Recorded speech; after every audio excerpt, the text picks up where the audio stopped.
बिहार ही देश का एक लौता ऐसा राज्य है जहां पे आप लोगों से कहो कि नेताजी बात करने आ रहे हैं, लेकिन वो सुबह 7 बजे आएंगे। कि आप आएंगे सुनने के लिए। सबसे पहले तो मैं जोरदार तालियों के साथ शुरुआत करना चाहता हूं उन तमाम लोगों के लिए जो यहां पे आए सुबह सुबह। मैं गारंटी के साथ कह सकता हूं कि देश के किसी भी और राज्य में आप बोलिए कि इतनी सुबह शुरुआत होगी, क्योंकि कैंपेनिंग अपने चरम पे है और नेताओं को सुबह सुबह निकलना है। आप आ जाइए और इतना खचाखच भरा सभाघर हो, ये केवल बिहार में हो सकता है। तो बहुत बहुत स्वागत है आप सभी का और बहुत बहुत शुक्रिया कि आप इतना सुबह आए।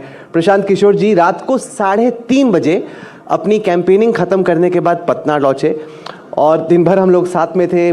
खूब बारिश हो रही थी, शामियाने तैयार थे, सभा के लिए तैयारी चल रही थी। जगह जगह बारिश के चक्कर में इनकी कई सभाएं खराब हुई। मन थोड़ा सा खराब हो रहा था कि क्या हो रहा है, कम है टाइम, और उसके बावजूद आप जगे। मैं ये भी बता दूं कि रात में इतने थक गए इनके ड्राइवर और सपोर्ट स्टाफ कि सुबह नेताजी जग के ड्राइवर सपोर्ट स्टाफ को जगा रहे कि भाई चलिए निकलना है। ये नेता का जोश है। बहुत स्वागत है आपका प्रशांत जी। मेरे साथ मेरे दो सहयोगी पद्मजा जोशी हमारी मैनेजिंग एडिटर और प्रभाकर कुमार जो कि हम लोगों का बिहार का ब्यूरो देखते हैं। बहुत बहुत स्वागत है आपका। कई सारे कैंपेन्स आपने मास्टरमाइंड किए हैं, स्ट्रैटेजाइज किए हैं। आपको एक तरीके से कैंपेन स्ट्रेटेजिस्ट के तौर पे अपनी इमेज बनाई। नेताजी ये बताइए क्या ज़्यादा आसान है, दूसरों को लड़ाना या खुद लड़ना? नहीं, यहाँ पर भी दूसरे को लड़ा ही रहे हैं। फ़र्क बस ये है कि एक नया फॉर्मेशन बनाकर उसको लड़ा रहे हैं, और इससे पहले की जो एक्सपीरियंसेस रहे हैं वो पहले से जो फॉर्मेशंस बने हुए थे उनको लड़ाया जा रहा था। लेकिन अगर आप 2014 को देख लीजिए मोदी जी का कैंपेन, तो वो भी एक तरह से नया ही फॉर्मेशन था, क्योंकि गुजरात का कोई किसी राज्य का चीफ मिनिस्टर किसी राष्ट्रीय दल का नेता बन जाए और फिर उसके कैंपेन को अगर आप कर रहे हैं तो वो भी एक नया ही एक्सपेरिमेंट था। तो अभी भी चुनाव लड़ा ही रहे हैं, तो उसमें कोई बहुत फर्क नहीं है। फर्क मानते हैं कि प्रतिष्ठा का सवाल है आपके लिए, क्योंकि जितने भी देश के नेता है ना वो सब कहते हैं ठीक है बेटे कोचिंग करना एक बात है, आओ बैटिंग करके देखो फिर पता चलेगा कितना दम है तुम। नहीं, ठीक बात है। वो तो जब भी आप कोई काम करते हैं तो प्रतिष्ठा तो दांव पर होती ही है।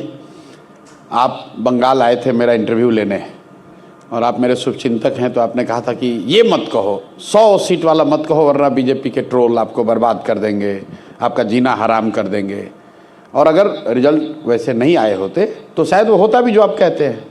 तो जब कोई भी जीवन में आप रिस्क ले रहे हैं, कोई बड़ा काम करने का प्रयास कर रहे हैं, तो उतना तो आपको हार से डर के तो आप नहीं बैठ सकते। जो भी आप प्रेडिक्शन करेंगे, कोई बात कहेंगे, तो उसमें गलती हो सकती है। कोई हम लोग भगवान तो है नहीं। तो प्रशांत जी अब आपने बोल ही दिया है प्रेडिक्शन की बात, तो उसी से शुरुआत कर लेते हैं। आप बार बार कह रहे हैं या तो अर्श पर या फर्श पर एक आप नंबर, अब अर्श का और फर्श का नंबर बता दीजिए, क्या है आपकी रेंज इसमें? नहीं, अर्श और फर्श पे क्या है कि ज़्यादातर नेताओं से ये एक्सपेक्ट किया जाता है कि आप आइए और बिल्कुल आंख बंद करके बोलिए कि हम ही जीत रहे हैं, हम ही जीत रहे हैं। तो वो जो चीज़ मैं देख पा रहा हूँ वही आकर कैमरे पर बोलता हूँ। और मैं जो देख रहा हूँ 2 प्रोबेबिलिटीज़ है। एक प्रोबेबिलिटी ये है कि लोगों को, जिनको 30 साल से बिहार में विकल्प की आवश्यकता थी या जिनको महसूस हो रहा था कि विकल्प होना चाहिए, उन्होंने एक सशक्त विकल्प के तौर पर, एक ईमानदार प्रयास के तौर पर जनसुराज को देख लिया, समझ लिया। अब उनको वोट करना है। तो बात उन्होंने सुन ली। कोई ये नहीं कह रहा कि उन्हें पता नहीं कि जनसुराज क्या है, कोई ये नहीं कह रहा कि जनसुराज जो कह रहा है या जो प्रयास कर रहे हैं वो सही नहीं है। लेकिन वोट करने की जो बात है, it requires a leap of faith. तो जब मैं लीप ऑफ फेथ की बात करता हूँ, कई लोग कहते हैं भाई ये क्या जाति क्या की वजह है या यहाँ फॉर्मेशन जो है वो बहुत स्ट्रांग है इसलिए। ये बात नहीं है। People need leap of faith because of the prolonged phase of hopelessness. इतने लंबे समय तक वो होपलेस रहे हैं कि होपलेस सिचुएशन में रहे कि कोई नया चीज हो जाए, ये उनको विश्वास ही नहीं होता है। कई बार मैं बताता हूं कि ये कई बार ऐसा होता है कि जैसे आप अच्छे भले हैं, आपका पैर टूट जाए और 6 महीने के लिए आप बेड रिडन हो जाए, तो फिर जब आप खड़े होंगे तो अपने आप पर आपका भरोसा नहीं होगा कि मैं ठीक से चल पाऊंगा। तो 25, 30, 40 सालों से जो राज्य, जो समाज एक ढर्रे में जी रहा है, और जहाँ की राजनीतिक सामाजिक व्यवस्था को लेकर ज़्यादातर दल और नेताओं ने ये मान लिया है कि भाई बिहार में इससे ज़्यादा बेहतर कुछ नहीं हो सकता है। आप इमेजिन कीजिए कि जो स्टेक होल्डर हैं, जो लोग उसके सफरर हैं, उनको कितनी बड़ी हिम्मत, कितना बड़ा उनको विश्वास आना चाहिए ताकि वो आगे बढ़कर कहे कि नहीं ये सही रास्ता हो सकता है। नहीं चल रहा वो साधारण तौर पे ऐसा होता नहीं है कि आप बोलें कि या तो 0 मारूंगा या 6 मारूंगा ना, ऐसा होता नहीं है। ये कहेंगे लोग कि आपको कॉन्फिडेंस नहीं है कि आप अर्श पे हैं कि फर्श पे। अगर जैसे जो प्रशांत किशोर को मैंने इतने साल में देखा है, वो भाई बड़ी कॉन्फिडेंस के साथ बोलता है। आप खुद बैटिंग कर रहे हैं, बिल्कुल कॉन्फिडेंस के साथ कह रहा हूं। अर्श की एक सीलिंग होगी, फ्लोर होगा, फर्श होगा। फर्श का क्या फ्लोर है? मैंने बिल्कुल बताया, या तो 10 से कम या 150 से ऊपर। वोट परसेंटेज में बताइए कि आपको लग रहा है कि आज की, क्योंकि मैं बताता हूं इसलिए, क्योंकि जैसे प्रभाकर भी बताएंगे, पिछले कुछ दिनों से बिहार में चर्चा चल रही है कि क्या प्रशांत किशोर का कैंपेन वक्त से पहले पीक कर गया, कि एक दौर था जब खूब चर्चा थी, अब उनको लग रहा है कि पिछले कुछ दिनों में जब से टिकटें बढ़ रही थी ये वो, कि अब थोड़ा सा इनका ग्राफ नीचे जा रहा है। ये देखिए, ट्रेडिशनल पॉलिटिक्स को जो लोग देखते हैं उनका ऑब्जर्वेशन का एक अपना तरीका है। कब पीक पर उतार दें, कब आपको पीक पे बैठा दें, कब फर्श पे उतार दें। जब मैंने चलना शुरू किया था तो यही लोग थे जो कह रहे थे बिहार में तो कुछ हो ही नहीं सकता है। अब वो अपनी बात तो कहेंगे नहीं कि 3 साल पहले तो आपने कहा कि भाई बिहार में कुछ हो ही नहीं सकता है, कितने ही आए कितने गए, प्रशांत किशोर कितने दिन टिकेंगे। फिर आप ही बता रहे हैं कि पीक पर थे। पीक पर क्या है, मतलब 3-4 प्रेस कॉन्फ्रेंस हुआ, मीडिया को बाइट मिल रहा है तो आपको लग रहा है पीक पर है। बिहार के सुदूर गाँव में क्या हो रहा है उससे आपको, उसकी खबर आपको थोड़ी ना है। आप तो पटना में, मैं जब 2 साल चल रहा था बिहार में तो आपको लग रहा था प्रशांत किशोर का कुछ नहीं, वैसे कहीं घूम रहे होंगे रास्ते में, लेकिन न्यू तो उसी से बनी है। पटना में 1 महीना में उपलब्ध था, 2-4 high profile high decibel press conference हुए तो लोगों को लग रहा है भाई पूरे बिहार में इन्हीं की चर्चा चल रही है। वो तो घी की आग है, लकड़ी की आग। खाना जो है वो लकड़ी की आग पे बनता है, घी की आग पर खाना नहीं बनता है। मीडिया को घी की आग चाहिए। कुछ आपने कहा तुरंत आग भभका लग रहा है, अरे यार तो प्रशांत किशोर बड़ा जलवा है, पूरे बिहार में इन्हीं का चर्चा चल रहा है। चर्चा वो तो प्रेस करके कोई कर सकता है, लेकिन वो चर्चा इसलिए सस्टेनेबल है क्योंकि गांव गांव में जनसुराज है, घर घर जनसुराज पहुंचा हुआ है, और घर घर वो प्रेस कॉन्फ्रेंस करके मीडिया से वार्ता करके नहीं पहुंचा है। मैं तो करीब 1.5 साल पटना में नहीं आया हूं, बात दिल्ली और दूसरे जगह छोड़ दीजिए, मैं तो पटना भी 1.5 साल नहीं आया हूं शुरुआती दिनों में। तो वो गांव गांव लोगों ने देखा है, समझा है। और लीप ऑफ फेथ की जो मैं बात कर रहा हूं, एक बार चूंकि सिंबल नया है, पार्टी नई है, और लोग कह रहे हैं यार बहुत अच्छा है लेकिन बिहार में हो पाएगा क्या। That is why that last leap of faith is what makes statistics take a back seat. और जो रियलिज्म है, प्रैग्मेटिज्म है कि भाई ये संभव है कि सब कुछ होने के बाद भी कहेगा अच्छा ठीक है देखते हैं अभी थोड़ा दिन और इनको। प्रशांत आपने जब शुरुआत की थी तो आपकी पार्टी को एक एक्स फैक्टर, बिहार इलेक्शन में एक्स फैक्टर के रूप में देखा जा रहा था, जिस तरीके से आपने यात्रा की। और अभी आप जब खुद से आपने चुनाव नहीं लड़ने का फैसला किया तो लोगों में थोड़ी निराशा हुई है। उम्मीद थी कि आप चुनाव लड़ेंगे, आपने घोषणा भी की थी कि 2 सीटों पे आप चुनाव लड़ेंगे, 2 में से कहीं। देखिए यही बात है, आप लोग अपने हिसाब, कोई मेरा घोषणा दिखाते जहां मैंने कहा कि मैं 1 सीट पर भी लड़ूंगा। मैंने कहा अगर लड़ूंगा तो मैं दूसरों को बताता हूं कि या तो आपको अपनी जन्मभूमि से लड़ना चाहिए, अपनी कर्मभूमि से लड़ना चाहिए। उस नजरिए से मैंने कहा या तो मैं कर घर लड़ूंगा, अगर लड़ूंगा पार्टी तय करेगी। अगर वाला शब्द आप मिटा दिए, पार्टी तो और आप एक्स फैक्टर हमको कब बता दिए। एनडीटीवी ने तो हमको कभी एक्स फैक्टर बताया नहीं 3 बरस में। 3 बरस में तो आपने हमको कभी कवर किया नहीं। एक्स फैक्ट देखिए, आपको तो टीआरपी चाहिए। अगर प्रशांत किशोर अभी राघोपुर में लड़ रहे होते, मीडिया को मजा आ रहा होता। तो मैं हमेशा कहता हूं कि बॉक्सिंग रिंग में उतर के जो 2 लोग लड़ते हैं, धक्के तो उनको खाने हैं, पंचेस तो उनको लगने हैं। जो क्राउड बैठता है वो तो कहता है हाँ मारो, बहुत बढ़िया, बहुत अच्छा, लगो लगो। तो आप तो स्पेक्टेटर हैं, आप अपने लिए स्पेक्टेकल चाहते हैं। We can not be running our life basis आप क्या देखना और सुनना चाहते हैं। पर जो एक और शख्स था जिसने यही कोशिश की जो आपने की, वो अरविंद केजरीवाल थे। उन्होंने बोला कि मैं शीला दीक्षित के खिलाफ लड़ूंगा। नई दिल्ली सीट पर लड़ गए और शीला दीक्षित उस तरह की मुख्यमंत्री को हरा दिया। अगर आप उस तरह का करते तो लगता कि कप्तान सामने से बैटिंग कर रहा है। देखिए, अब चूंकि आपने चुनाव नहीं लड़ा। 1 मिनट, ऐसी बात है, आपने ठीक कहा। एक तो आपने अच्छा कहा कि मैं और अरविंद केजरीवाल अलग हैं, क्योंकि अभी तक तो इल्जाम ये लग रहा है कि आप तो दोनों एक ही जैसे हैं। हम उस तरह की राजनीति करते नहीं हैं। दूसरा, अगर आप उसको प्रैक्टिकलिटीज के हिसाब से भी देखेंगे तो बिहार के मुख्यमंत्री चुनाव नहीं लड़ रहे, शीला दीक्षित चुनाव लड़ रही थी, बिहार के मुख्यमंत्री चुनाव नहीं लड़ रहे। अब आप तेजस्वी यादव के खिलाफ जाकर लड़ेंगे तो कोई ये भी कह सकता है कि अरे ये पिछड़ों के नेता हैं इसलिए ये प्रशांत किशोर गए हैं उनको हराने के लिए। मतलब अगर तेजस्वी यादव मुख्यमंत्री होते या बिहार का कोई मुख्यमंत्री होता, अगर वो लड़ रहा होता चुनाव, तब आपका सवाल एक बार को जायज़ था कि भाई आप मुख्यमंत्री के खिलाफ क्यों नहीं लड़ रहे।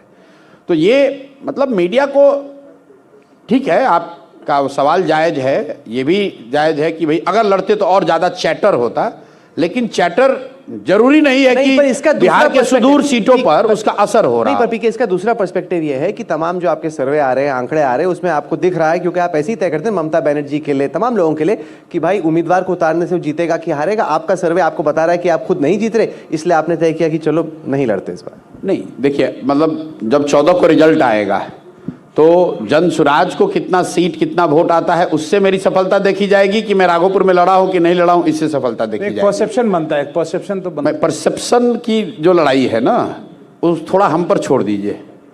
परसेप्शन की ही लड़ाई है कि बिहार में कोई खड़ा नहीं हो सकता है। परसेप्शन की ही लड़ाई है कि महागठबंधन और एनडीए के अलावा बिहार में कोई स्पेस नहीं है। परसेप्शन एक बात है, फैक्ट अलग है। आंकड़े बता रहे हैं कि बिहार में 1/3 लोग दोनों गठबंधनों में किसी को वोट पीछे से नहीं दे रहे हैं, और आप लोग कह रहे हैं कि यहाँ किसी के लिए स्पेस नहीं है। आपका परसेप्शन है। जब भी हम लोगों ने जो पढ़ा है, समझा है कि जब भी आपको परसेप्शन दिखने लगे तो you need to pause and look at the hard fact. Fact और परसेप्शन का हमेशा मिलान हो, ये जरूरी नहीं है। प्रशांत जी, क्योंकि आप 11 अक्टूबर को जब राघोपुर गए थे, वहां पर एक कॉन्फिडेंस बिल्डिंग मेजर वाली बात होती है। 11 अक्टूबर को आप गए और वो क्लिप अगर हम चलाएंगे, वहां पर आपने लोगों के बीच जाकर के कहा कि भाई हम आए राघोपुर, और लोग ने वहां पे कहा हाँ, बिल्कुल हाँ, आप ठीक कह रहे हैं। आप कम से कम you are correct by saying कि आई सेड कि भाई यहाँ आए, लड़े, क्या कहें। और उन्होंने कहा हाँ आइए। बिल्कुल तो अब वो लोग खुद को ठगा हुआ नहीं महसूस करोगे? क्यों हमने ठगा कहा, हुआ? आइए प्रशांत जी। बिल्कुल नहीं ठगा हुआ महसूस कर रहे। आप ठगा हुआ महसूस कर रहे हैं क्योंकि आपको उतने बाइट्स, उतने क्लिप्स दिखाने को नहीं मिल रहे हैं, और थोड़ा और मजा जो आपको आ सकता था मीडिया के हिसाब से, वो शायद मजा नहीं आ रहा है। सर देखिए, आप अनफेयर हो रहे हैं, क्योंकि आप नहीं लड़ रहे हैं, फिर भी आप हमारे ओपनिंग स्पीकर हैं, क्योंकि आप एक्स फैक्टर हैं। नहीं, और मैं एक सेकंड वो चलाना चाहती हूँ। ओपनिंग, एक मिनट रुक जाइए। ओपनिंग स्पीकर इसलिए नहीं है कि हम एक्स फैक्टर हैं। ओपनिंग स्पीकर इसलिए है कि हम व्यू लेकर आ रहे हैं। अभी जितने लोग मीडिया में हैं बिहार में, वो, और ये कोई परसेप्शन की बात नहीं है, अगेन हार्ड फैक्ट है। पिछले 3 साल में जो लोग, हम लोग भी जो आंकड़े देख रहे हैं, 2 ही चीज व्यूअरशिप ला रहा है, जन स्वराज, प्रशांत किशोर और नीतीश कुमार की बीमारी या उनके जो बीमारी कह लीजिए, या उनके जो 1-2 ऐसे आ जाते हैं, कुछ बोल दिया, कुछ मजाक कर दिया, इसके अलावा कोई, क्योंकि और इसको सीरियसली देखिए, क्योंकि यहां पर जो व्यू लाने वाले लोग थे, लालू जी हैं नहीं, नीतीश जी कभी कोई ऐसा इंटरव्यू स्ट्रक्चर्ड या अदरवाइज दे नहीं रहे हैं, रामविलास जी रहे नहीं, सुशील जी हैं नहीं, तो व्यू लाने वाले कौन लोग हैं? किसको लोग सुनना चाहते हैं? पर ये व्यू जो है वोट में तब्दील हो, अब फिर वो अलग बात है। आपने कहा कि मैं सिर्फ लिमिटेड, वोट आप लाएंगे? चल अभी लिमिटेड मैं सवाल का जवाब दे रहा था कि मैं आपके मॉर्निंग ओपनिंग सेशन में क्यों हूं।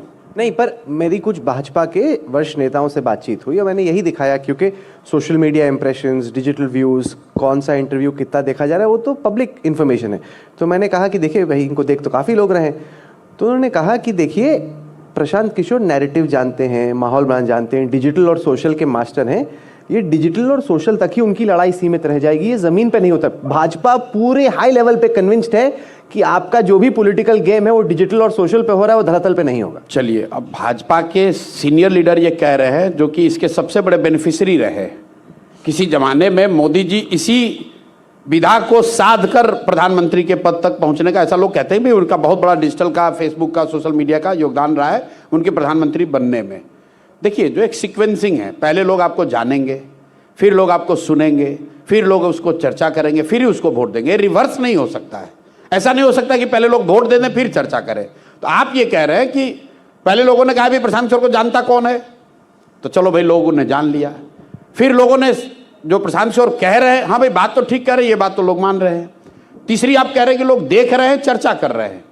चौथे स्टेप के लिए आप कह रहे हैं कि वोट देंगे कि नहीं। तो भाई पिछले तीनों स्टेप में आप मुझे किसी भी मीडिया हाउस का, किसी भी विशेषज्ञ का एक बाइट दिखा दीजिए जिसने वो तीनों में मुझे कहा था कि ये होगा। तो जब वो 3 में नहीं माने थे तो चौथे में भी नहीं मानेंगे, लेकिन चौथा मानेंगे जब 14 को इतिहास लिखा जाएगा यहाँ। तो अब देखिएगा, अब तब आपको कॉन्फिडेंस भी दिखेगा।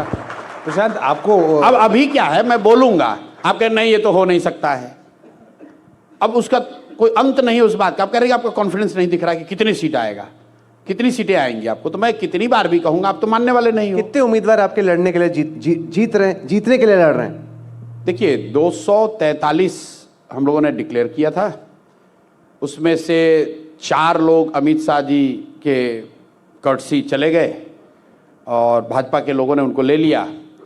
238 एक आदमी और नहीं जो लड़ रहा है, तो 238 लोग चुनाव लड़ रहे हैं।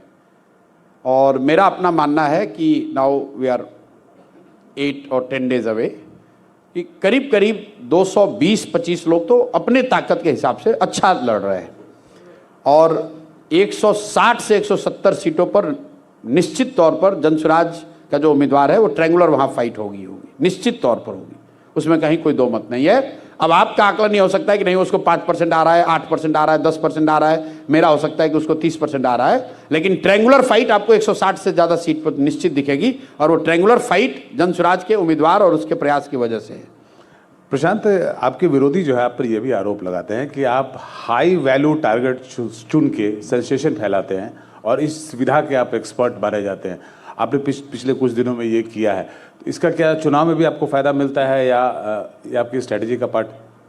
मतलब हाई वैल्यू टारगेट का अगर वो बात होती तो हम 3 साल पहले से वही कर रहे हैं, तो वो भी प्रेस करते 2-3 साल पहले भी अगर हम करते वो प्रेस तो भी वो उतना ही हाई वैल्यू क्रिएट माना जाता। मैं समझ नहीं पा रहा हूँ कि अगर आप ये कह रहे हैं कि आपने अगस्त में क्यों प्रेस कॉन्फ्रेंस किया किसी के भ्रष्टाचार पर या सम्राट चौधरी के आपराधिक बैकग्राउंड पर, तो उसका कोई महत्व नहीं है।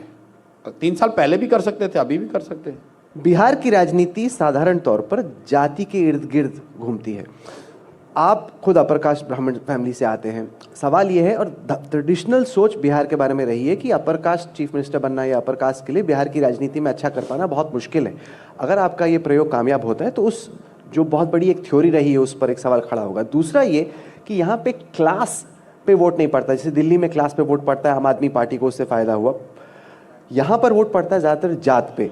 आपके हिसाब से कौन सी वो सोशल कम्युनिटीज, अगर एक तरफ मुस्लिम यादव फॉर्मेशन है, एक तरफ ईबीसी और अपर कास्ट है, कौन सी कास्ट आपकी तरफ आ रही है? मैं यही बात कह रहा हूँ कि आप जो सबसे बड़ी गलती आप लोग कर रहे हैं कि आप लोग तो डेटा को समझने वाले लोग हैं। 2 बातें हैं कि क्या बिहार में जात की राजनीति, इसकी डिग्री और इसकी इंटेंसिटी दूसरे राज्यों के मुकाबले ज़्यादा या कम है। तो मैं अक्सर एग्जाम्पल देकर बताता हूँ कि पिछले 20 साल में वो चुनाव जहाँ पूरे देश में जाति और धर्म से ऊपर उठकर लोगों ने वोट दिया, उस समय बिहार में क्या हुआ। 1984 में कांग्रेस को भारी सफलता पूरे देश में मिली, तो बिहार में भी कांग्रेस को करीब करीब 100% सफलता मिली। 1989 में नॉर्थ और वेस्ट इंडिया में बीपी सिंह जीत कर आए, जनता दल जीत कर आया, तो बिहार में भी बीपी सिंह को उतनी ही सीट मिली। 2014 में मोदी जी का लहर चला, तो बिहार में भी मोदी जी के नाम पर वोट पड़ा, और तब याद रखिए नीतीश कुमार उनके साथ नहीं थे 14 में। 2019 में पुलवामा के नाम पर पूरे देश में वोट पड़ा, तो बिहार में भी पुलवामा के नाम पर 39 सीट जीत कर आई भाजपा। ये चारों एग्जाम्पल अगर आप देख लें तो आपको ये क्या दिखाता है कि जब जब, जिसको आप लोग कहते हैं लहर वाला इलेक्शन है, जब जब कोई घटना, कोई व्यक्ति, कोई विषय जिसने समाज के इमेजिनेशन को कैप्चर कर लिया और समाज के अन्य अलग अलग वर्गों के लोग ऊपर उठकर उन्होंने किसी एक दल या पार्टी को वोट किया, तो बिहार में भी वो हुआ है। तो ये सिंगल आउट करना कि बिहार में जाति ज़्यादा है, उसका कोई आंकड़ा, कोई मतलब बैकअप नहीं है, कोई प्रूफ नहीं है। बिहार में जाति उतनी है जितनी कर्नाटक में है, जितने आंध्र में है, जितना गुजरात में है, जितना महाराष्ट्र में है।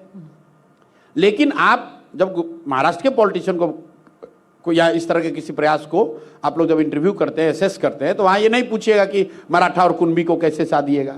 आंध्र में आप ये नहीं कहिएगा कि कापू कम्मा रेड्डी को कैसे करोगे।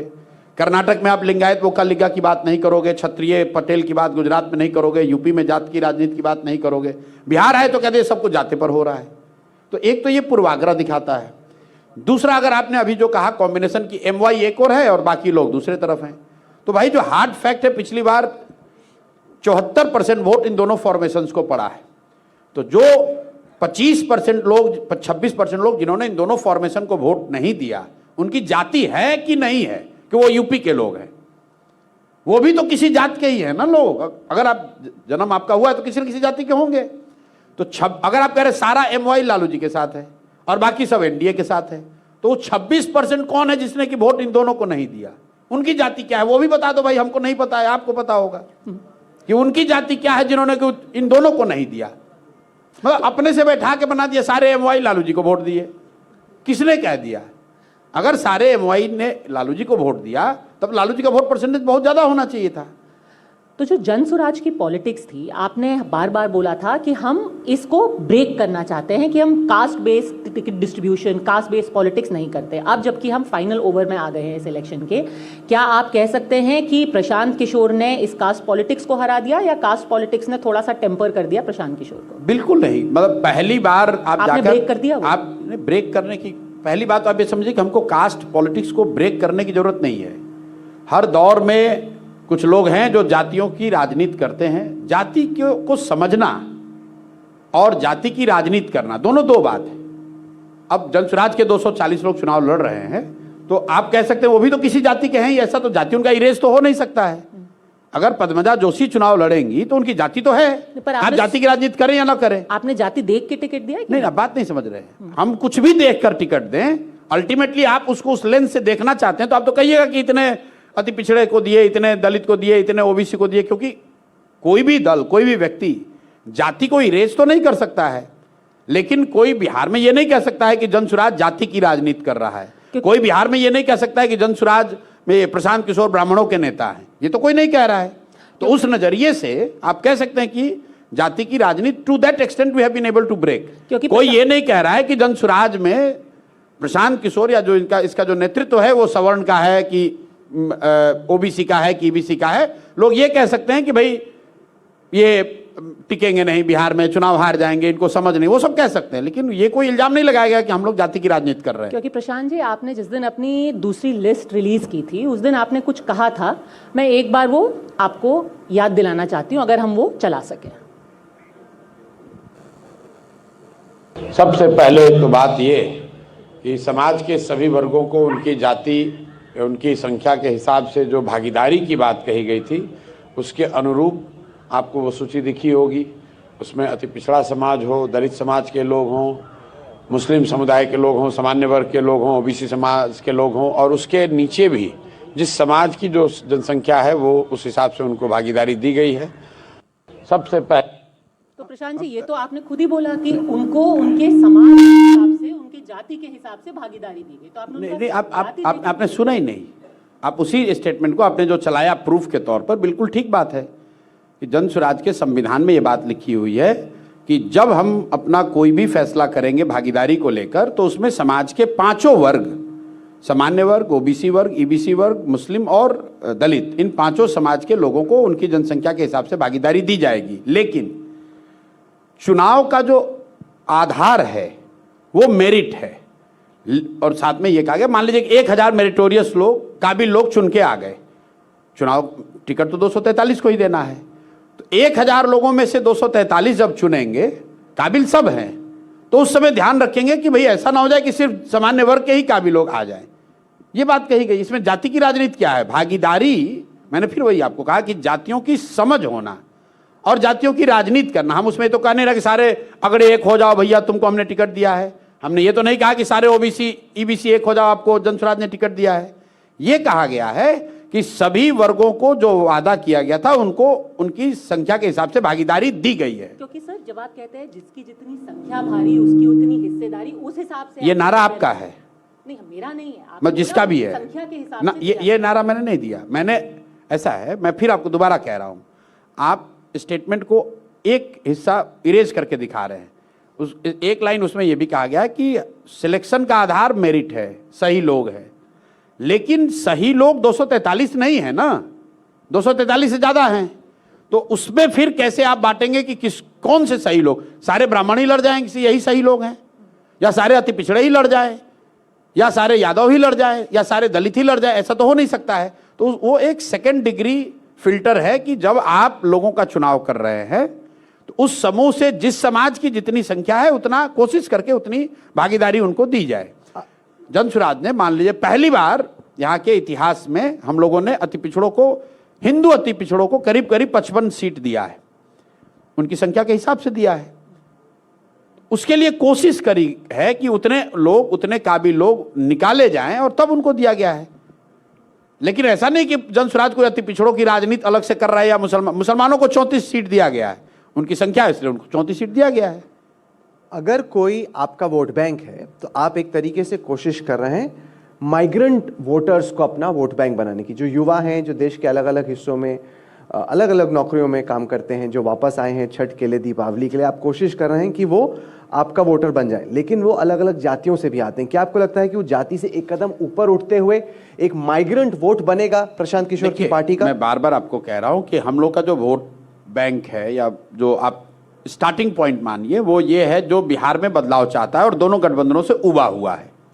आप उसको जाति के लेंस से देखना चाहते हैं तो मैंने जैसा कहा कि 25% लोग जो दोनों गठबंधनों को वोट जिन्होंने नहीं दिया है उसको आप जातियों के हिसाब से भी देख सकते हैं कि किस जाति के लोग हैं जो ज़्यादा हैं, या उसको प्रोफेशन के हिसाब से देख सकते हैं, या उसके जो वर्क लोकेशन के हिसाब से देख सकते हैं। वो तो सेकेंड या थर्ड डिग्री फिल्टर है। पहला जो स्टार्टिंग पॉइंट है वो लोग जो बिहार में बदलाव चाहते हैं, इन दोनों फॉर्मेशन से उबे हुए हैं, that is the starting point for Jan Suraaj. क्योंकि आपकी एक डॉक्यूमेंट्री भी आ रही है, उसकी छोटी सी एक उसका एक हिस्सा मैं दिखाना चाहता हूँ, 1280 दिन। मेरी डॉक्यूमेंट्री, ये जनस्वराज ने एक फिल्म बनाई है आपके समर्थकों ने, जिसमें आप अपनी बात बोल रहे हो, तो उसका एक हिस्सा दिखाते जो कहीं ना कहीं आपकी पॉलिटिक्स को कैप्चर भी कर।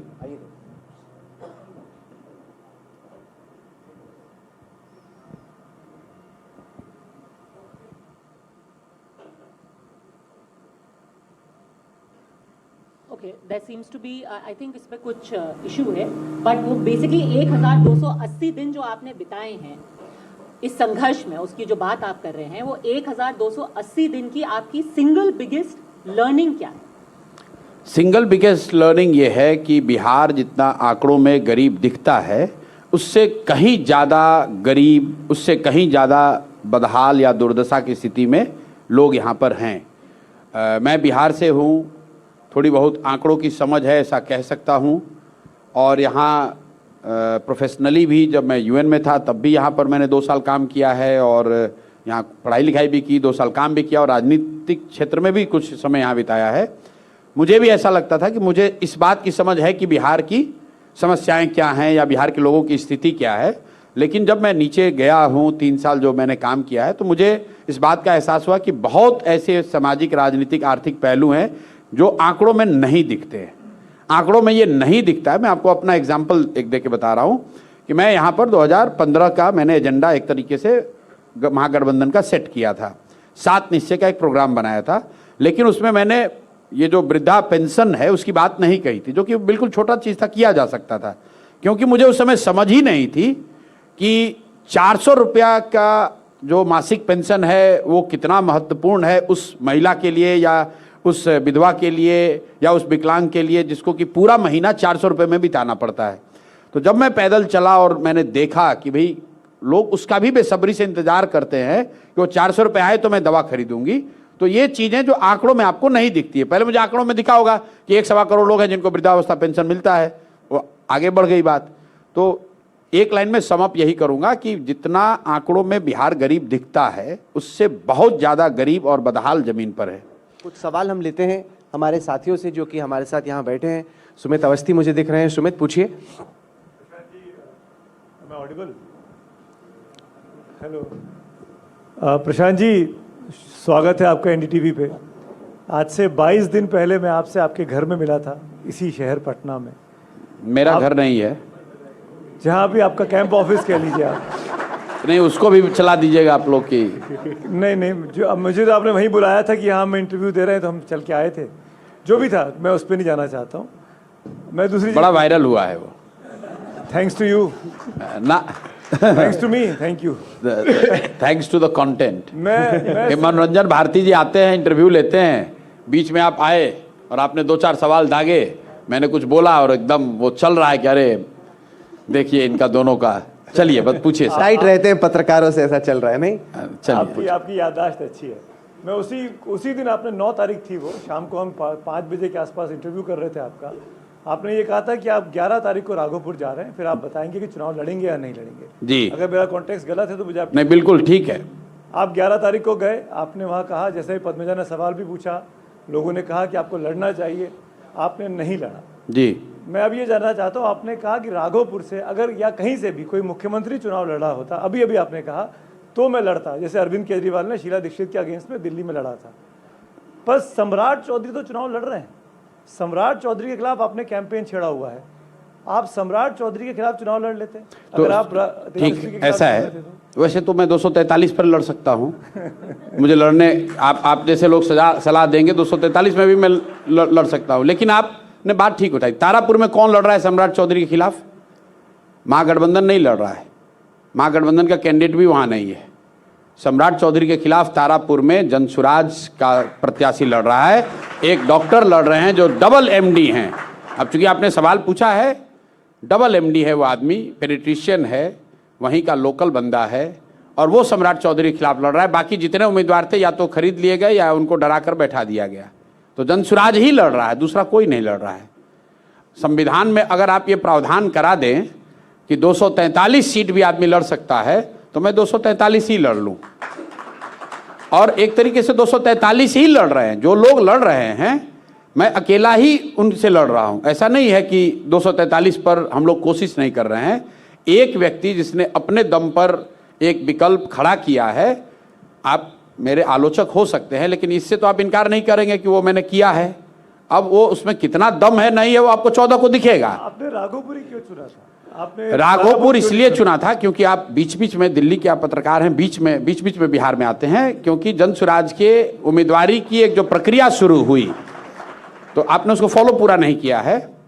जनवरी से हम लोगों ने आवेदन लिए, कोई 12,000 लोगों ने आवेदन दिया, उसमें राघोपुर से वहां के संगठन के लोगों ने मेरे नाम से आवेदन दे दिया कि भैया आप आकर यहां लड़िए, ये तो बहुत दिन से जीत रहे हैं, आप आके लड़िएगा तो हरा सकते हैं। और वहीं से ये चर्चा शुरू हुई है। और हर बार हमने कहा है कि अगर पार्टी तय करेगी, लोग तय करेंगे तो देखा जाएगा, लड़ा जाएगा। आपने ठीक कहा, 9 तारीख को भी मैंने कहा कि मैं 11 को जा रहा हूं, लोगों से बात करूंगा, फिर आकर पार्टी निर्णय जो लेगी वो करेंगे। 11 को गए और जैसे पद्मनाथ जी ने कहा, लोगों ने वहां उत्साह भी दिखाया, नहीं भैया आप आइए लड़ने, कोई बात नहीं है। लेकिन अल्टीमेटली नहीं लड़ने का फैसला सिर्फ इसी बात पर था कि समय नहीं है। अगर आप राघोपुर जाएंगे तो 3-4 दिन भी अगर जो लगाएंगे तो आपके पास दूसरे जगहों पर कैंपेन करने के लिए समय नहीं होगा। एक बात आप समझ लीजिए कि मैंने एक और वादा जो किया था लोगों से कि 200 से ज़्यादा लोग, वो लोग चुनाव लड़ रहे होंगे जो कि जीवन में पहले कभी चुनाव नहीं लड़े। और वो इसलिए लड़ रहे हैं, एक उनका फैक्टर ये भी है कि भैया प्रशांत किशोर या इनकी व्यवस्था से उनको चुनावी राजनीति लड़ने में मदद मिलेगी। अगर मैं खुद 4 दिन राघोपुर में 2 दिन 4 दिन रह जाऊंगा तो उतने लोग जहां मैं अदरवाइज पहुंच सकता था वो नहीं पहुंच पाता। तो नेट ये निर्णय ये किया गया कि जो लोग अपना सब कुछ छोड़कर, अपना प्रोफेशन, अपनी प्रतिष्ठा, अपना जो कुछ भी उनका है वो छोड़कर हमारे भरोसे आकर चुनाव लड़ रहे हैं, अगर मैं उनको छोड़कर अपना चुनाव लड़ने चला जाऊंगा तो उनके साथ वो न्याय नहीं होगा, इसलिए नहीं लड़ रहे हैं। आपने कहा पीके की पार्टी तय करेगी, पार्टी, जब आप कह रहे तो मैं हल्का सा मुस्कुरा रहा था। मैं कह कि ये तो बहुत ज़्यादा supremo based one man show नहीं है, क्योंकि जैसे जब केजरीवाल ने आप खड़ा किया तो उनके साथ प्रशांत भूषण, योगेंद्र यादव, वो बाद में टिके नहीं टिके वो अलग बात है, किरण बेदी, अन्ना हजारे, मतलब पूरी जमात थी अलग अलग लोगों की जिन्होंने मिल के अल्टीमेटली आम आदमी पार्टी वो मूवमेंट बनी। ये जो पूरी पार्टी है, आपके पर्सनैलिटी, आपके मूड, आपका गुस्सा, आपका एफर्ट, आपका इनिशिएटिव, आपका एंटरप्राइज, उसी के बहुत इर्द गिर्द नहीं है। लेकिन ये तो किसी दौर में बीजेपी में आपको सब कुछ आडवाणी जी के इर्द गिर्द दिखता होगा। आज वो आपको नरेंद्र मोदी के इर्द गिर्द दिख रहा है, 10 साल के बाद वो किसी दूसरे के इर्द गिर्द दिख सकता है। जिस दौर में जो व्यक्ति सबसे ज़्यादा मेहनत कर रहा होता है उसकी बात वो ज़्यादा विजिबल होता है। किसी दौर में गांधी के पहले की कांग्रेस में कोई दूसरा लीडर रहा होगा, जब महात्मा गांधी आ गए तो ऐसा लगा कि भाई महात्मा गांधी ही सब कर रहे हैं, फिर नेहरू उसके चेहरा हो गए, फिर इंदिरा जी के चेहरे पे कांग्रेस चलने लगी। तो मैं हमेशा कहता हूं कि जनसुराज किसी एक व्यक्ति या किसी एक परिवार का दल नहीं है। आज के दौर में प्रशांत किशोर इसका चेहरा दिख सकते हैं, लेकिन मैं बिल्कुल विश्वास के साथ कह सकता हूं कि वो समय भी आएगा जब मेरे से काबिल लोग इसका चेहरा भी बनेंगे और मेरे से ज्यादा विश्वास, नाम और प्रतिष्ठा भी उनको। सब नेता कहते हैं वो अल्टीमेटली कभी होता नहीं है, वो अलग मसला है, लेकिन वो बाद ही में पता चलेगा। अभी अखिलेश शर्मा आपसे नहीं, आप नहीं, एक मिनट, आपने जब कहा कि होता नहीं है तो क्या आज मोदी जी का चेहरा बीजेपी में नहीं है? तो क्या मोदी जी ने बीजेपी बनाया है? नहीं। और जब आडवाणी जी बीजेपी चला रहे थे तब मोदी जी का कितना नाम था? तब तो लोग अटल आडवाणी की ही बात कर रहे थे। पर बीजेपी अलग है ना नहीं, उस मायने में। अच्छा, आप क्यों बाकी- अलग है? क्यों आप सपा ले लीजिए, ना, बसपा एक ले लीजिए, मिनट, जेडीयू ले नहीं, लीजिए, आप कोई सपा- भी दूसरी पार्टी ले आप लीजिए, अगर आप वो तो सपा- सब परिवार के ही इर्द गिर्द नहीं, आके टिक जाती है। नहीं। भाजपा उस मामले में एक्सेप्शन है। कैसे एक्सेप्शन है? भाजपा में परिवारवाद नहीं है। अब इसीलिए ना लोग आप लोग को दोष देते हैं। नहीं, इसलिए क्योंकि देखिए, अच्छा चलिए, एक ठीक है, मिनट बोलिए, आप पहले बोलिए। एक मिनट रुक जाइए। मैंने कांग्रेस और भाजपा दोनों का एग्जाम्पल दिया। मैं सिर्फ ये कह रहा हूं कि जिस दौर में जो आदमी सामने से लड़ रहा होता है, ऐसा दिखता है कि इसी का सब है। जैसे आप सपा का एग्जाम्पल ले लीजिए, तो सपा में एक दौर था जबकि नेताजी और अमर सिंह ही दिखते थे कि यही लोग सपा चला रहे। आज वो दोनों लोग नहीं है। किसी दौर में राजद में भी आपको दिखता होगा कि भाई राजद के ये दो लोग थे। जब लालू जी का 90 का दौर है, पार्टीज में तो फादर के बाद बेटा ही आता है या बेटी आती है, ऐसे ही हो रहा है ना। मतलब वो उसमें ठीक बात। बहुत नहीं, वहां ठीक है, जहां एक्सेप्शन वो वहां पे ठीक है। लेकिन अगर आप परिवार वाले पार्टी को भी देख लें तो लालू जी के 90 के दौर में जो लोग राजद के चेहरा रहे होंगे, लालू जी के इर्द गिर्द के जो दो तीन लोग जो राजद का चेहरा थे, वो तो आज कोई भी नहीं है। आज तो संजय यादव हैं, आज तो तेजस्वी यादव हैं। कहां है वो चेहरा? वो तो आपकी टीम के कई लोग सामने भी बैठे हैं। बताइए, सच में ये आपको बोल पाते कि नहीं पीके ये गलत है, या इतना खौफ है आपका कि आपने बोला लेफ्ट तो लेफ्ट, आपने बोला राइट तो राइट? मैं आपको बताऊं, मेरी जो आलोचना मेरे साथी कर रहे हैं, पार्टी के कॉलीग, वो इसलिए कर रहे हैं कि यार बहुत ज्यादा डेमोक्रेटिक आप हो।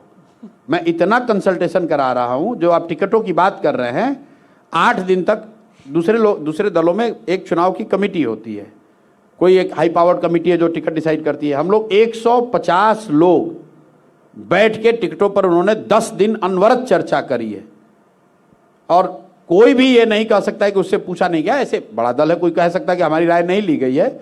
लेकिन आपने कुछ नाम बताए, किरण बेदी, ये भाई बिहार के सबसे बड़े कानूनविद, सबसे बड़े वकील वाईबी गिरी हमारे साथ हैं।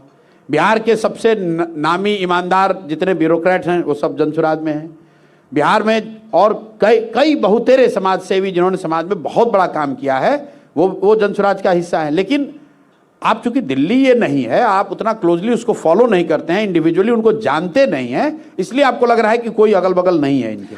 मैं एक सवाल पूछना चाहती हूँ, क्योंकि आपने कैंडिडेट सिलेक्शन की बात की कि ईमानदार, जाने माने, जो समाज के बीच में रह के काम करने वाले लोग हैं, तो दुलार चंद यादव आपका प्रचार क्यों कर रहे थे? उनके खिलाफ तो दुलाल चंद यादव ना जनसुराज, criminal रहे नहीं, सुन हैं। लीजिए, दुलाल चंद यादव ना जनसुराज में हैं, अब तो दुनिया में नहीं है ना। दुलाल चंद यादव ना हमारे पार्टी के सदस्य हैं, ना उनकी कोई भागीदारी जनसुराज में है।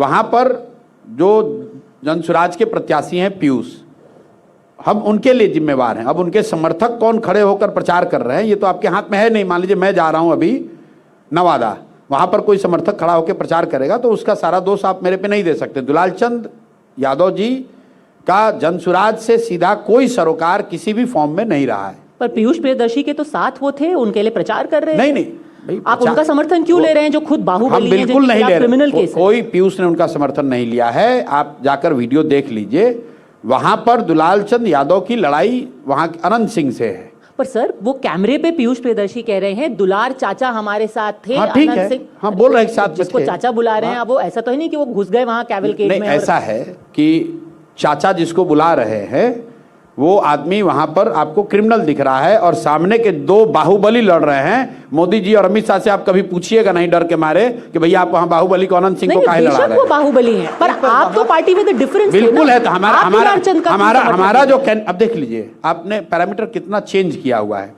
प्रत्याशी ठीक है, उतना काफी नहीं है। प्रत्याशी के भीड़ में कोई आया है उसका भी जिम्मा प्रशांत किशोर का होना चाहिए। और ये मीडिया की हाइपोक्रेसी है कि आप हिम्मत भी नहीं जुटाते हैं ये पूछने के लिए कि अनंत सिंह इतने साल से यहां पर कैसे टिकट पाते हैं, कैसे जीतते हैं। कोई पूछने वाला नहीं है। पूछेंगे सूरजभान सिंह के बारे में भी पूछेंगे, अनंत सिंह के बारे में भी पूछेंगे। सूरजभान एनडीए के एमपी रहे हैं, बिहार से एमपी रहे हैं। कितनी बार सवाल आप लोगों ने पूछा है अमित शाह जी से। और छोड़िए सूरजभान की बात, मैं मन से आपके कह रहा हूं, सम्राट चौधरी पर 7 लोगों की हत्या का वो आदमी अभियुक्त है। जरा पूछिए तो अमित शाह से। रोज तो कॉन्क्लेव हो रहा, आज भी आएंगे आपके यहां। आप ये सवाल मेरी ओर से जरूर पूछिएगा। न्यूज 24 वालों ने एक बड़ा अच्छा काम किया। मैंने उनसे रिक्वेस्ट किया था, भाई कुछ नहीं कीजिएगा, सम्राट चौधरी से पूछिएगा कि 10th क्लास कब पास किए हैं कि नहीं किए हैं। अभी तक उसका जवाब नहीं मिला है। उनका एफिडेविट में जवाब है, कह रहे हैं। ठीक है, वो जहां भी दे एफिडेविट में दे, जो भी है। मेरा आपसे अनुरोध है एनडीटीवी से आप बाहुबली सारे पत्रकार, आज अमित शाह जब आएंगे उनसे एक लाइन ये पूछिएगा जरूर कि सर आपको पूरे बिहार में 7 लोगों के हत्या का अभियुक्त ही उप मुख्यमंत्री के तौर पर मिला और ये आपको जानकारी थी है या नहीं है? वो कह रहे हैं वो केस ड्रॉप हो गया उनके खिलाफ। ये अमित शाह ने कहा है। नहीं, खुद सम्राट चौधरी ने कहा है। सम्राट चौधरी की तो बात ही छोड़ दिया, था वो कोर्ट ने ड्रॉप कर दिया। कोई नहीं ड्रॉप किया है, ये पूरी तरह से बरगला रहे हैं। उन्होंने एक फर्जी सर्टिफिकेट लगाया, कहा कि मैं 15 साल का हूं इसलिए नाबालिग होने के नाम पर उनको बरी किया गया है। ट्रायल नहीं चला है तो कोर्ट बरी कैसे कर देगा? निर्भया केस में, आप लोग दिल्ली के हैं इसलिए उसका एग्जाम्पल दे रहा हूं, 2-3 अपराधी रेपिस्ट जो है वो इसलिए छूट गए कि वो नाबालिग थे। इसका मतलब क्या वो रेपिस्ट नहीं है? तो मैं आपसे अनुरोध इतना ही कर रहा हूं कि अमित शाह जी से यह सवाल पूछ लीजिए कि आप बताइए, आप गृह मंत्री हैं, कि सम्राट चौधरी पर 7 लोगों की हत्या के जो अभियुक्त थे वो जेल में थे, उस केस का स्टेटस क्या है? चलिए पूछ ना रुक जाइए, पूछिएगा जरूर इसको भाई। जैसे आप दिखा रहे हैं ना कि आपने ये कहा था जाति वाला बात, ये भी क्लिप दिखाया जाएगा। आप ये पूछिए, जवाब देना दें कि गृह मंत्री होने के नाते वो ये बता दें कि वो 7 लोगों के हत्या के अभियुक्त का जो केस है उसका स्टेटस क्या है? ट्रायल चल रहा है, केस बंद हो गया, बरी हो गया, स्टेटस बता दे खाली। चलिए अखिलेश शर्मा पूछिए। प्रशांत जी, एक आपने भी जो बात कही उससे थोड़ी चिंता होती है, वो चिंता इस बात की है, मैं थोड़ा अलग विषय पे आ रहा हूँ। आपने जो कहा कि जो आंकड़ों में दिखता है उससे भी कहीं ज़्यादा गरीबी बिहार में है, और आपने कुछ उदाहरण दिए कि जो वृद्धावस्था पेंशन मिलती है उसका इंतज़ार होता है महिलाओं को कि आए तो दवाई खरीद सकें। तो इसीलिए इससे जुड़ा प्रश्न ये कि जब ये 10,000 रुपये देती है सरकार यहाँ की महिलाओं को, तो ये कहा जाता है कि ये चुनाव पूरा 10,000 ही चुनाव बन गया है। एक ही मुद्दा है इस चुनाव में, वो है 10,000 रुपये का। आपको कैसे चिंता होती कि ये मुद्दा पूरा चुनाव का नैरेटिव बदल देगा? मान लीजिए एक बार को तर्क के लिए आप ही की बात मान लें कि 10,000 बहुत बड़ा मुद्दा है, तो 2 बातें इससे बिल्कुल क्लियर है कि ये सरकार की व्यवस्था में लोग, जो सरकार या व्यवस्था में बैठे हुए लोग हैं, उनकी राजनीतिक और प्रशासनिक इमोरलिटी दिखा रहा है कि आपने 5 साल कुछ नहीं किया और चुनाव के ठीक पहले ऑर्गेनाइज तरीके से 10,000 रुपये देकर चुनाव जीतने की कोशिश कर रहे हैं। एक तरह से लिटरली गवर्नमेंट लेड भ्रष्टाचार है, ब्राइबरी है। लेकिन अब आ जाइए मुद्दे पर, कितने लोगों को 10,000 रुपया दिया गया है? 1 करोड़ लोगों को सरकार ने दावा किया, और अभी जैसे जैसे चुनाव नजदीक आ रहा है तो अभी और लोगों को ये पैसे भेज रहे हैं। करीब 2 करोड़ लोगों को पैसे भेजेंगे। बिहार में कितनी महिलाएं हैं? 6.5 करोड़। अगर उसमें से नाबालिगों को हटा भी दे तो भी 5 करोड़ महिला हुई। तो अगर 2.5 करोड़ लोगों को मिलने से वो वोट दे देगा तो इसका रिवर्स भी ट्रू है, जिसको नहीं मिला वो भी नहीं देगा। तो आप गांव में चलिए हमारे साथ, जितनी महिलाएं आपको मिलेंगी कि हमको पैसा मिला है, उससे कहीं ज्यादा संख्या में महिलाएं गाली भी दे रहे हैं कि सब इतना बदमाश है कि चुन चुन के दे रहा है वोट लेने के लिए, इस बार इसको वोट नहीं देंगे। और आप लोग इसका जो तुलना कर देते हैं महाराष्ट्र वगैरह से, महाराष्ट्र में यूनिवर्सली सबको पैसा दिया गया है और एक 1 शॉट नहीं दिया गया है, हर महीने दिया गया है। और यहाँ के लोगों के लिए समझने की बात है कि महाराष्ट्र जैसे राज्य में भी वो स्कीम नहीं चल पा रही है। तो 10,000 रुपया अगर दे रही है सरकार, तो आप बिहार जैसे राज्य से 10,000 रुपये अगर आप देने की स्थिति में हैं तो आपको पहले देना चाहिए था। और लोग अगर 10,000 रुपये पर अपना वोट बेच देंगे तो मैं बिल्कुल कैमरे पर कह रहा हूं कि तैयार रहो, अगले 5 साल के लिए तुम्हारा इंदिरा आवास भी बिक गया, तुम्हारे बच्चों के लिए पढ़ाई और रोजगार भी उसी 10,000 में बिक गया। अगर आप 10,000 में बेच देंगे तो फिर इसी जीवन को जीना पड़ेगा आपको। मनोरंजन भारती आप सवाल पूछेंगे। बाबा प्रसाद जी, आपने कहा कि 2 बॉक्सर लड़ते हैं, पंचेज उनको लगते हैं और जो ताली बजाता है उसको मजा आता है। तो आप एक तरह से अपने वोटर को का मजाक तो नहीं उड़ा रहे हैं कहीं? नहीं, वोटर रिंग में थोड़ी ना है। नहीं, रिंग के बाहर है ना, वही तो आपका वोटर है जिसको जो ताली बजा रहा है आपके लिए। आप नहीं, मैंने कहा कि जैसे 2 बॉक्सर लड़ते हैं तो उनको तैयारी करनी है, उनको लड़ना है, उनको तय करना है कि कब लड़ेंगे। जो रिंग के बाहर बैठा है वो तो बैठ के ताली ही बजाएगा। तो आप तो मीडिया रिंग के बाहर बैठी हुई है, हम मीडिया को कह रहे हैं, उसको आप समाज पर क्यों डाल रहे हैं? हम तो अंपायर आपको नहीं टारगेट कर रहे हैं। प्रशांत, आप आएगा, कोई आएगा या नहीं आएगा? बिल्कुल आएगा सर, बिल्कुल आएगा। मैंने कल ही कहा है कि आप लोग एनडीए का मैनिफेस्टो दिखा रहे हैं, एनडीए को तो रिपोर्ट कार्ड जारी करना चाहिए था। कुछ लोकतांत्रिक व्यवस्था देश में ऐसी होनी चाहिए कि जो इनकम्बेंट है उसको अपना पहले रिपोर्ट कार्ड देना है, उसके बाद आप मैनिफेस्टो दीजिए। मैनिफेस्टो में वही बात लिखा है जो पिछले 15 साल से लिखा जा रहा है। अब तेजस्वी यादव ने मैनिफेस्टो दिया है, आप मैनिफेस्टो को पढ़ रहे हैं, बड़ा अच्छी बात है, हमारे मैनिफेस्टो का भी वेट कर रहे हैं।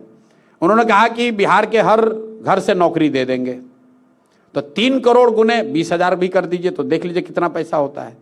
वो हर आदमी को 2,500, हर महिला को 2,500 रुपया हर महीने दे देंगे। और कोई भी दुनिया में ऐसी बात नहीं है जो सोची जा सकती है जो कि वो मैनिफेस्टो का हिस्सा नहीं है। तो उस मैनिफेस्टो का क्या वैल्यू है? और बिहार के, मैंने तो कम से कम किसी गांव में कहीं पर ये चर्चा होते नहीं सुना कि भाई आज एनडीए का मैनिफेस्टो आया, उसमें ये बहुत बड़ी बात कही गई है। ये तो मीडिया का चैटर का विषय है। और कुछ जो प्रेशर ग्रुप्स हैं, जो सीधे रेलेवेंट स्टेक होल्डर हैं, वो कभी कभी देखते हैं कि अच्छा भाई शिक्षकों के लिए आपने क्या कहा, संविदा कर्मी के लिए आपने क्या कहा। समाज में बड़े स्तर पर इसकी कोई बहुत बड़ी चर्चा नहीं होती है, और इसलिए नहीं होती है कि लोगों ने देख लिया है कि मैनिफेस्टो लोग लिखते हैं, उसको कोई पढ़ता भी नहीं है। खुद नीतीश कुमार को याद नहीं होगा, आज आएंगे अमित शाह फिर, क्योंकि नीतीश जी तो आएंगे नहीं, तो पूछ लीजिएगा कि सर एनडीए में 5 प्रॉमिस आप लोग कौन सा किए हैं। अमित शाह भी मन से बोले कि बिहार में फैक्ट्री लगाने के लिए जमीन नहीं है, और उनके मैनिफेस्टो में लिखा हुआ है कि हर ब्लॉक में हम लोग नया फैक्ट्री लगाएंगे। अब आप देख लीजिए मैनिफेस्टो की हालत मेरे भाई। अमित शाह जी ने अभी 5 दिन पहले कहा कि बिहार में फैक्ट्री लगाने के लिए जमीन नहीं है, और उनके गठबंधन के मैनिफेस्टो में हर ब्लॉक में फैक्ट्री लगेगी, यही उनका मुद्दा है। तो या तो पहले वो झूठ बोल रहे थे या उनका मैनिफेस्टो गलत बोल रहा है। प्रशांत, आप चुनाव तो मजबूती से लड़ रहे हैं, लड़ रहे हैं, हाँ, मजबूती चलिए आप मान तो रहे हैं। एक मजबूत थर्ड फ्रंट या तीसरे विकल्प के रूप में है। जो आंकड़े 14 को आएंगे, उसके बाद आपकी जरूरत पड़ सकती है किसी को भी, तो विचारधारा के आधार पे आप किसके करीब माने जाएं, या अगर मैं ये बोलूं कि किसके सर पे हाथ रखेंगे आपकी अगर जरूरत पड़ी तो? आज से 2.5 साल पहले राहुल कंवल ही इंटरव्यू मेरा कर रहे थे, तब ये इंडिया टुडे में थे, कि कहाँ आप विचार, लोकसभा से पहले, तो विचारधारा के आधार पर हम लोग बीजेपी के अगेंस्ट हैं, तो बीजेपी के अगेंस्ट ही रहेंगे। लेकिन मैंने पहले कहा है, अगर आप मेरे आकलन पर जाएंगे तो अर्श या फर्श की स्थिति है। तो अगर हम फर्श पे हैं तो हमारी जरूरत किसी को नहीं है, और अगर हम अर्श पे हैं तो हमको किसी की जरूरत नहीं है। अगर बीच में रहे और आपकी जरूरत पड़ी तो? और अगर बीच में रह गए तो हम लोगों ने पहले ही कहा है कि हम लोग समाज की राजनीति करना चाहते हैं, पक्ष विपक्ष की राजनीति नहीं करना चाहते हैं। अगर जनता नहीं मैंडेट दे रही है तो जो काम पहले से कर रहे हैं वो करते रहेंगे। सब कहते हैं, लेकिन जब बारी आती है तो फिर एक साइड पे हो जाते हैं। भाई लोगों ने कहा था कि सब कहते हैं, लेकिन चुनाव होगा तो गठबंधन कर लीजिएगा। बोलेंगे कि वर्डिक्ट की मजबूरी है, क्या करें, सरकार तो बननी है। भाई यही बात है राहुल जी, आप चूंकि पुराने पत्रकार हैं, आपको अनुभव है, आपने कई चीजें ऐसी देखी हैं, लेकिन जो चीजें लोग देखते हुए आए हैं उसी को तोड़ने के लिए तो हम लोग ये प्रयास कर रहे हैं। लोगों ने कहा अरे कितना दिन पैदल चलेंगे, कुछ दिन में भाग जाएंगे, उसको तो नहीं, मैं भागा तो नहीं। लोगों ने कहा भाई दल ये क्या बनाएंगे, सवर्ण है, ये बिहार में दल नहीं खड़ा कर सकते हैं। अब आप ही कॉलिग कह रहे हैं भाई आप मजबूती से लड़ रहे हैं, त्रिकोणीय लड़ाई आपने तो कर ही दिया है। आपने लोगों ने कहा कि अरे भैया देखिए ना, इनका चिराग से दोस्ती है, उससे दोस्ती है, उससे दोस्ती है, चुनाव आते आते कहीं ना कहीं गठबंधन कर लेंगे, वो भी नहीं किया। अब आप कह रहे हैं कि चुनाव के बाद आप कर लीजिएगा। मैं आपको लाइए लिख के दे देता हूं, ना चुनाव से पहले गठबंधन ना चुनाव के बाद गठबंधन। नहीं, अगर ऐसी स्थिति आई कि आपके बिना सरकार नहीं बनेगी, फिर से चुनाव, फिर से चुनाव होना देंगे आप अच्छे से। लाइए भाई कागज लाइए, एक जरा कोई कागज और कलम लेके आइए, अच्छे से लिखवा लेते हैं। एमएलए भाग गया तो मनोरंजन भारती को रिपोर्ट करना चाहिए कि उनको भगाने वाले कौन लोग हैं। जरा कागज कलम का प्रबंध कीजिए। आपने मनोरंजन जी ये रिपोर्ट नहीं किया कि 3 जो हमारे प्रत्याशी भागे या भगा दिए गए, वहां देश के गृह मंत्री और देश के शिक्षा मंत्री क्या कर रहे थे, कैसे भागे, इस पर एनडीटीवी पे मैंने कोई रिपोर्ट नहीं देखा अभी तक। रिपोर्ट किया है प्रशांत जी, ऐसा नहीं है ना, कैसे भागे ये नहीं बताया। नहीं, लड़ाई हो जाएगी, फिर आप वही चाहते हैं, हर में आप टारगेट एक बार छोड़ देंगे, 2 बार, तीसरे बार तो हम भी कहेंगे। बोलिए कि क्या आपने किया?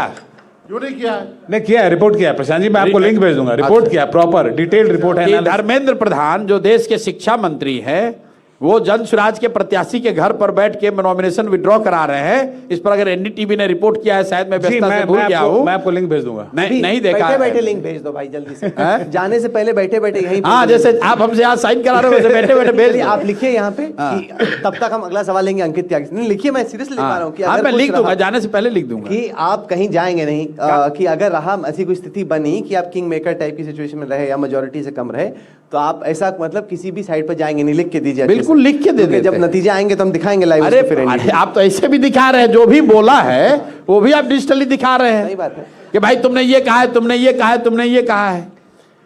मैं आपको बिल्कुल ये आश्वस्त कर रहा हूं कि ना चुनाव से पहले गठबंधन, ना चुनाव के बाद गठबंधन। हाँ, ये जरूर संभव है कि 30, अगर मान लीजिए आपकी हाइपोथेटिकल सिचुएशन आ जाए कि इतने नंबर आ गए जिससे कि आप ही के बगैर सरकार नहीं बन रही है जी, तो वो लोग भाग जाएंगे। ये भी मैं जानता हूं, मैं उसको रोक नहीं पाऊंगा। कोई कॉन्फिडेंस ही नहीं है नेताजी का नहीं अपने confidence विधायक है। नहीं है। नहीं है ये। आप ये देश की जो स्थिति है, और ये कोई नई बात नहीं है। आप जरा कांशीराम जी का जर्नी देख लीजिए, एक बार नहीं 10 बार उनकी पार्टी को तोड़ा गया। प्रशांत किशोर नहीं जाएंगे, एमएलए भाग जाएगा, फिर आप कहेंगे आप ही भेज दिए। नहीं तो आपके नहीं, पर आप एक अपने मधुकोड़ा नेता मॉडल भी तो है जहां पर इतना वहां पे असमंजस था और वो बीच में जाके मुख्यमंत्री बन मैं गए। आपको जो कह रहा हूं कि मैं इस बात की गारंटी ले सकता हूं कि मेरा कैंडिडेट ठीक है। अब कैंडिडेट, जैसे आपने कहा कैंडिडेट का समर्थक कोई गलत आ गया, जो अभी स्थिति है, अगर इतना हो गया कि जनसुराज के ही एमएलए से सरकार बननी बिगड़नी है, तो आप निश्चित जानिए कि प्रशांत किशोर को कोई नहीं पूछेगा।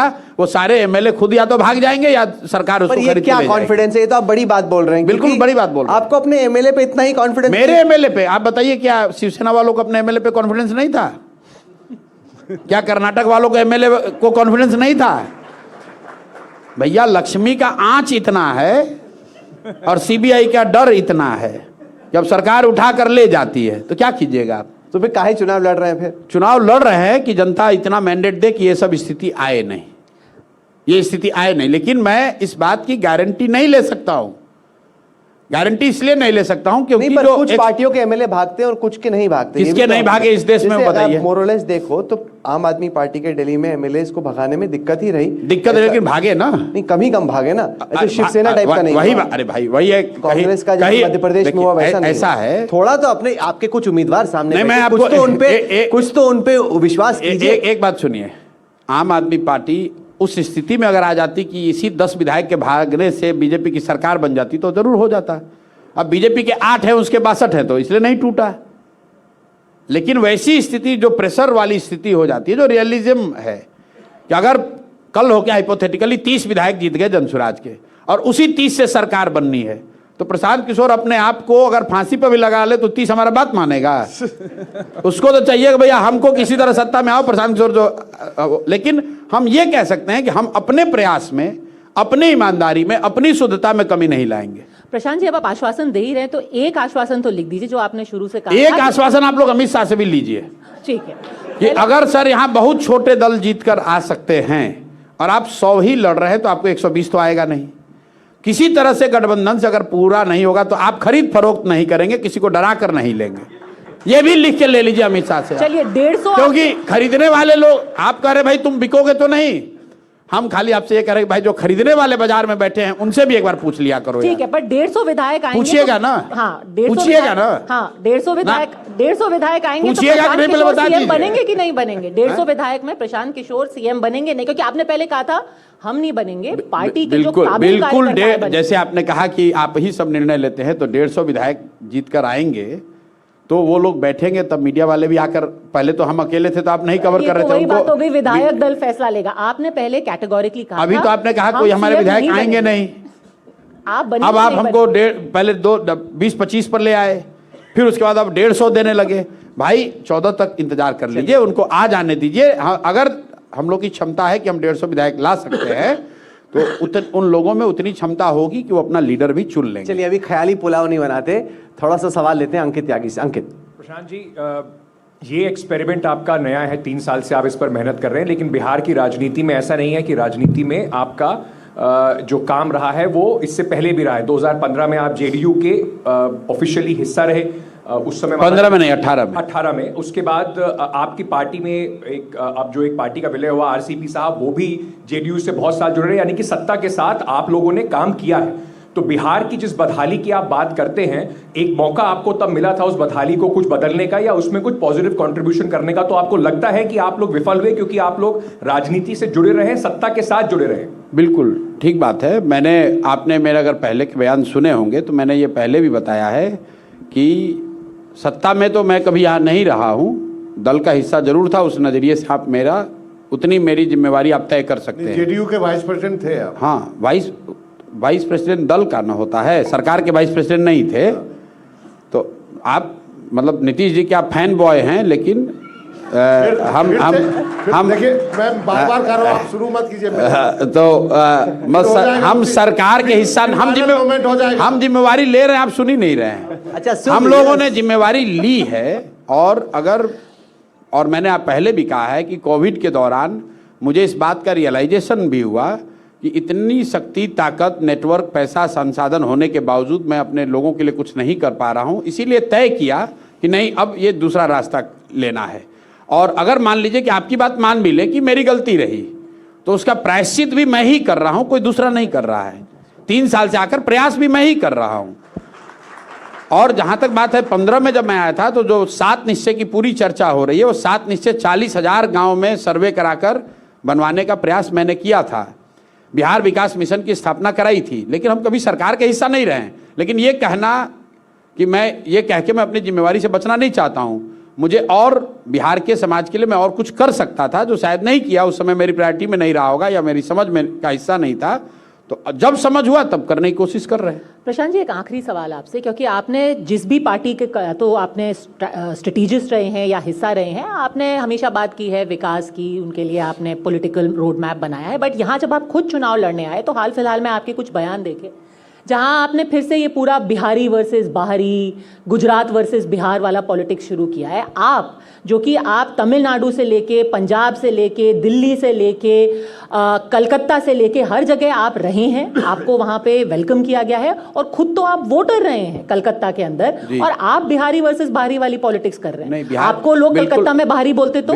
बिल्कुल बिहारी वर्सेस बाहरी की राजनीति कहीं अगर मैंने किया हो तो बताइए। मैं बिहारी प्राइड की बात कर रहा हूँ, बिहारी सब रीजनलिज्म की बात कर रहा हूँ।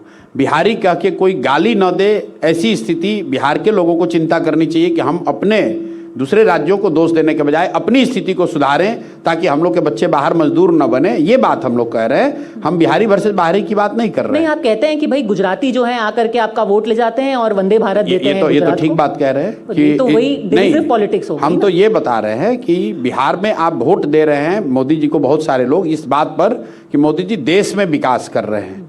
बिहार में आप जाइएगा, लोग, मैं बताता हूँ एग्जाम्पल, देखिए कि बुलेट ट्रेन बन रहा है, रास्ते चलते लोग बताते हैं भैया मोदी जी के देखिए राज में बुलेट ट्रेन चल रहा है। तो मैं उनको ये बता रहा हूँ कि भाई गुजरात के लोगों को 1 लाख करोड़ का बुलेट ट्रेन बनाया कर दिया जा रहा है, और बिहार के बच्चे छठ में घर आना चाह रहे हैं, टिकट खरीदने का पैसा भी दे रहे हैं, तो उनको पैसेंजर भी नहीं मिल पा रहा है। तो इसमें बिहारी वर्सेस बाहरी की बात कुछ नहीं है। चलिए प्रशांत, बिहार के लोगों को हम उल्टा बता रहे हैं कि तुम महाराष्ट्र को, तमिलनाडु को, बंगाल को, हरियाणा को गाली मत दो। अपनी स्थिति अगर गलत रखोगे, तुम्हारे बच्चे नहीं पढ़ेंगे, तुम वहां मजदूरी करने जाओगे तो गाली देगा ही देगा। वो गाली दे रहा है, वो गलत कर रहा है। लेकिन हम लोग अपनी स्थिति के लिए जिम्मेवार हैं। अगर हम लोग के बच्चों के लिए, पढ़ने के लिए, रोजगार की स्थिति बिहार में ही रहती, तो कैसे कोई हरियाणा का आदमी गाली दे पाता? नहीं दे पाता। तो 14 तारीख को मुलाकात होगी आपसे? बिल्कुल होगी साहब, और उस भीड़ में होगी जहां पर कि इतिहास, जो भीड़ इतिहास बनते देखेगा और एक नया इतिहास क्रिएट करते हुए विटनेस जिसका बनेगा, उस भीड़ में देखिए, ये नया इतिहास बिहार में रचा जाएगा या नहीं, इस सवाल का जवाब अभी किसी के पास नहीं। प्रशांत किशोर के पास नहीं है, किसी सेफोलॉजिस्ट के पास नहीं है, किसी विशेषज्ञ के पास नहीं है। लेकिन इस बात से कोई इनकार नहीं कि आपने प्रयास किया है। आपने पिछले 3 साल में जगह जगह जाके एक नया नैरेटिव बनाने की कोशिश की है। अब जो लोग यहाँ पे बैठे हैं, जो लोग आपको एनडीटीवी पर, टीवी पर, डिजिटल पर, सोशल पर देख रहे हैं, जिनके वोट हैं यहाँ पे, उनको तय करना है कि इस नई पहल को वो वोट देना चाहते हैं, केवल वीडियो ही देख रहे हैं या वोट देंगे, ये बिहार की जनता को तय करना है। बिल्कुल उनको तय करना है कि उनको इसी व्यवस्था में अगले 5 साल रहना है या अपने बच्चों के लिए, अपने जीवन में वो कुछ परिवर्तन लाना चाहते हैं। प्रशांत किशोर की जिंदगी में कोई फर्क नहीं पड़ने वाला है। जो हम अभी जिंदगी जी रहे हैं, कमोबेश यही जिंदगी अगले 5 साल भी जीनी है, क्योंकि 10 साल मैंने कमिट किया हुआ है बिहार के लिए, कम से कम 10 साल तो देंगे ही देंगे। लोगों को तय करना है कि भाई तुम इसी व्यवस्था में रहना चाहते हो या बदलाव चाहते हो। अगर बदलाव नहीं चाहते हो तो इसी में आगे कंटिन्यू कर क्योंकि लीजिए। कल हम लोग गाड़ी में साथ में कैंपेन देख रहे थे आपका, तो मुझे मालूम है कितने लोग इस वक्त आपका वेट कर रहे हैं, कितने फ़ोन आ रहे थे कि यहाँ जाओ वहाँ जाओ, इतना लंबा आपका कार्यक्रम है। तो इससे ज़्यादा हम आपसे सवाल नहीं पूछेंगे, 14 को मुलाकात होगी।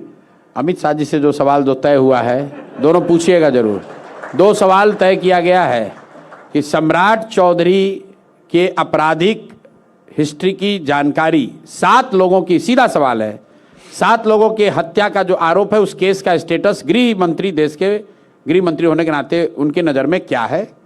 और दूसरा सवाल कि अगर ऐसी स्थिति आ गई तो क्या वो किसी दूसरे छोटे दल या कमजोर दल को खरीद फरोख्त करके सरकार बनाएंगे कि नहीं। ये 2 सवाल मेरी ओर से जरूर पूछ आप लीजिएगा। इसको एक डायरेक्ट राइवलरी के तौर पे देखते हैं कि आप एक तरीके से ग्रज मैच है आपका और अमित शाह जी का? नहीं, अमित शाह जी का नहीं, क्योंकि आप लोग हम लोग को इतना ग्रिल करते हैं और करना भी चाहिए, आप लोकतंत्र में आपको अधिकार है, लेकिन मीडिया को भी ये समझना चाहिए कि जो जवाब दे रहा है उसको आप 100 सवाल पूछ रहे हैं, जो जवाब नहीं दे रहा है वो कह रहा है हम एफिडेविट कर लिए, जाके पढ़ लेना, और उसको आप लोग पूछ भी नहीं रहे हो। पूछो तो सही, वो जवाब तो नहीं देंगे। लेकिन आपने कहा कि उनको केस में बरी हो गए, वो तो जवाब नहीं दे रहे हैं, गलत बोल रहे हैं। तो मैंने आपसे आग्रह ये कहा कि आप बिहार की, आप तो लोकतंत्र के एक हिस्सा हैं, तो बिहार की जनता को ये जानकारी हो कि आखिर वो केस का स्टेटस क्या है, और who better than the home minister himself, because वो अभी आएंगे आपके यहाँ। चलिए, आपको भी मालूम है कोई सवाल पूछेगा तो हम ही पूछेंगे, और तो किसी के बूते की है नहीं।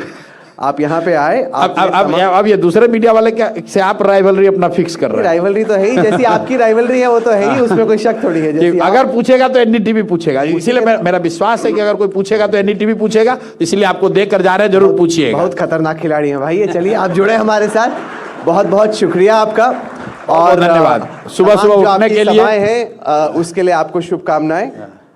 बहुत बहुत शुक्रिया, थैंक यू। Thank you. आपको लिख के देना है? हाँ, लिख के दे दीजिए भाई, वो भूलिएगा नहीं, फिर आप लिखेंगे नहीं तो हम दिखाएंगे क्या। लिख के दीजिए। एक जरा कैमरा निकट में ले आइए, उस कैमरे को दिखा दीजिए, लिख रहे हैं, लेके आइए वो कैमरा, गिम्बल वाला कैमरा लेके आइए। एक कैमरा जरा मंच पे लेके आइए, दिखाइए नेताजी लिख रहे हैं।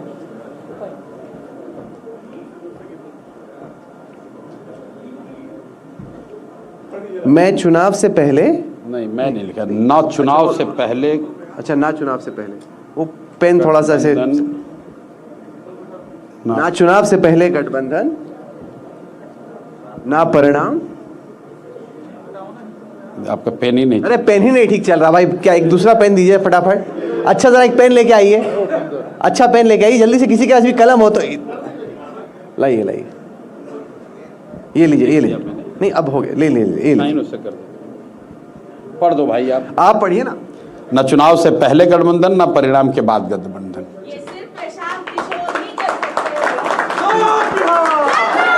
बहुत बहुत शुक्रिया आपका, इसको हम बचा के रख लेते हैं। हाँ, थैंक यू।